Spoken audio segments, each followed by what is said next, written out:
जय सच्चिदानंद। हमारा सनातन धर्म और विज्ञान, इस दोनों से आध्यात्म जगत को जन समाज के सामने बताया है। भारतीय योगियों ने इस तथ्य का अत्यंत सूक्ष्म अध्ययन किया और बताया, चित्त में उत्पन्न हुए विकार से ही शरीर में दोष पैदा होते हैं। चित्त कहाँ है? हमारे अंतःकरण में। परमात्मा प्राप्ति के जो 4 साधन हैं, मन, बुद्धि, चित्त और अहंकार। परमात्मा प्राप्ति में ये 4 साधन महत्व के हैं। तो जब चित्त में विकार उत्पन्न होता है तो शरीर में दोष पैदा होता है। किस तरह? शरीर में क्षोभ या दोष उत्पन्न होने से प्राण के प्रसार में विषमता आती है।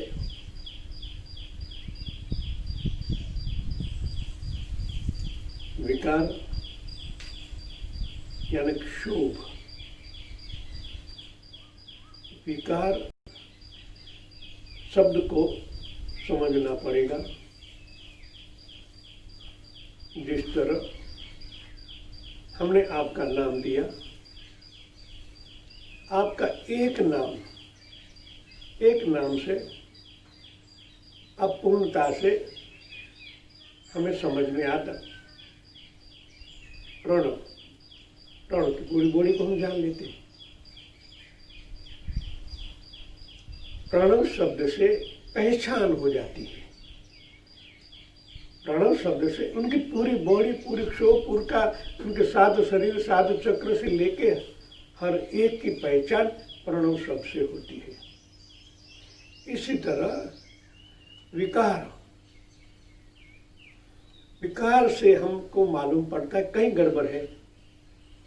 शरीर में जब विकार पैदा होता है तो उनका अर्थ ये है कि हमारे जो 9 तंत्र हैं, रुधिरापी तंत्र, प्रचन तंत्र, श्वसन तंत्र, चेतना तंत्र, इस सब प्रकार के तंत्र में कहीं न कहीं गड़बड़ है। विकार का मतलब ये होता है, हम समझते हैं विकार आने का मतलब ये है कि शरीर में कहीं न कहीं गड़बड़ है।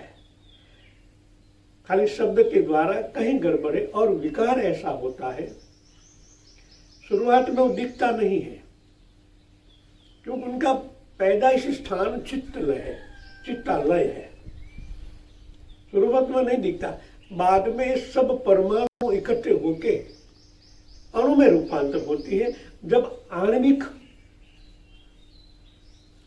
बन जाता है तो जिस तरह पथरी बनती है, तो पथरी क्या एसिड है। पित्ताशय में जब पित्त बढ़ जाता है तब लोहे के अंदर, रुधिर के अंदर, पूरे अंदर बॉडी में फैलता जहाँ जंक्शन होता है वहाँ एक छोटा बिंदु, दूसरा, तीसरा, 5वां, ऐसे करके जब हजारों की संख्या में एसिड इकट्ठा होता है तब पथरी बनती है। जब पथरी बनती तो उनका नाम दे देती है, पथरी हो गई, है तो एसिड। जब यही पूरी बॉडी में घूमता है तो जहाँ जहाँ ऐसे एसिड वाले अणु जहाँ जहाँ जाते हैं वहाँ से प्राण प्रसार होता है। प्राण जीवन शक्ति है।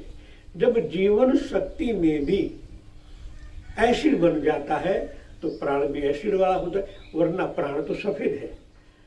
मगर जहाँ जहाँ जाता है वो प्राण ऐसा विकारी जाता है। होना चाहिए शुद्ध, जाता है विकारी तो रोग बनता है। रोग का स्वरूप ही यह है, विकार, क्षोभ माने जंक्शन, जहाँ से वह इकट्ठा होता है।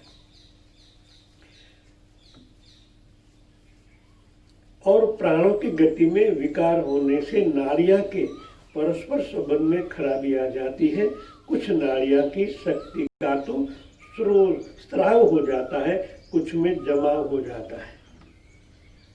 कई नाड़ियाँ फट जाती हैं, जब माइंड में चढ़ जाता है तो स्राव, जिनको हम क्या कहते हैं, माइंड के अंदर जब नाड़ियाँ फट जाती, इतनी पतली होती है कि दबाव सहन नहीं कर सकती और स्राव हो जाता है, रक्त स्राव। और रक्त स्राव से मानव का देहांत भी हो सकता है। छोटे से विकार ने विकराल रूप ले लेते हैं।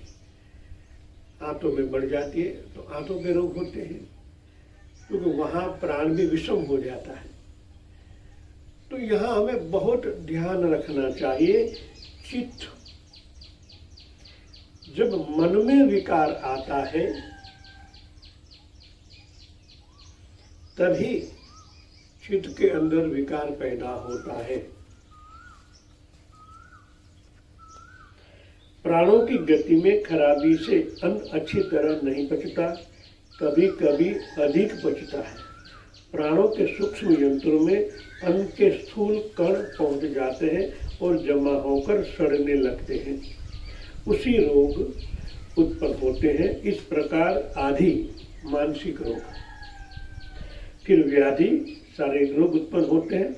इन्हें ठीक करने के लिए मनुष्य की औषधि के उतनी आवश्यकता नहीं जितनी यह कि मनुष्य अपने बुरे स्वभाव और मनोविकारों को ठीक कर ले।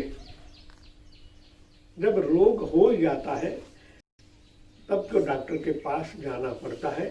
उनसे पहले हम मनोविकार, हमारा मनोलय शुद्ध रखें तो कभी आप रोगग्रस्त नहीं बनोगे। मन का ही विकार चित्त में आता है, जहाँ प्राण सतत स्फुरना दे रहा है। जिस तरह आप कुआं शुद्ध है मगर बाहर पानी निकालते और डोल खराब हो तो पानी अशुद्ध हो जाता है, इसी तरह इस पूरी बॉडी को चलाने वाला मन है। जब मन के अंदर विकार पैदा होता है तो चित्त वाला जो प्राण है उनके साथ जुड़ता है और पूरी बॉडी को रोगग्रस्त बना देता है। पहले आदि, बाद में व्याधि। व्याधि माने रोग की शुरुआत, बाद में आती है उपाधि। जब रोग बढ़ जाता है तो उपाधि आती है ना भाई, कितने प्रकार के लोगों पैसा लेकर डॉक्टर के पास जाना पड़ता है, उपाधि है। तो व्याधि कहाँ से उत्पन्न होती है? तो मन से, फिर व्याधि, फिर उपाधि। आदि, व्याधि और उपाधि, ये तीन का संगम है रोग। तो हमें शुरुआत से ही बुद्धि प्रधान है हम, तो मन के अंदर कोई प्रकार का विचार विकार उत्पन्न नहीं देने होना है। आयुर्वेद भी ये कहता है 80 प्रकार की बीमारियां मन के कारण ही होती है। आज देखो ना, कोरोना है, कहा कोई रोग नहीं होता है, दूसरा कोई रोग नहीं है, डॉक्टर खाली है सब। क्यों? मन कंट्रोल में आ गया। ऐसा होगा तो ऐसा ही मन का है। जब मन पर कंट्रोल ले लेते हो, मन जब राग द्वेष की नीति छोड़ देता है तो रोग कोई होता ही नहीं। राग द्वेष से ही हमारा कनेक्शन उनके साथ होता है और हम रोगग्रस्त बनते हैं। तो हम चिंतन क्यों न करें कि हम ही रोग को आमंत्रण देते हैं। प्राण तो बाहर से भी आता है, अंदर से भी है। मन, तकलीफ है मन की। तो मन जब राग और द्वेष विकार रहित तो होता है, विकार रहित का माने शुद्ध होता है, तो आपका बॉडी भी शुद्ध होता है। तो चिंतन करके कृपया इस पर ध्यान दें, कोई विकार न, क्योंकि जो होता है हम दूसरों को कहते तो वो उनका है, हमारा क्या है। हम तो उनके से पास लेकर हमारे अंदर आमंत्रित करते रोग को। जो वो है, हमें क्या।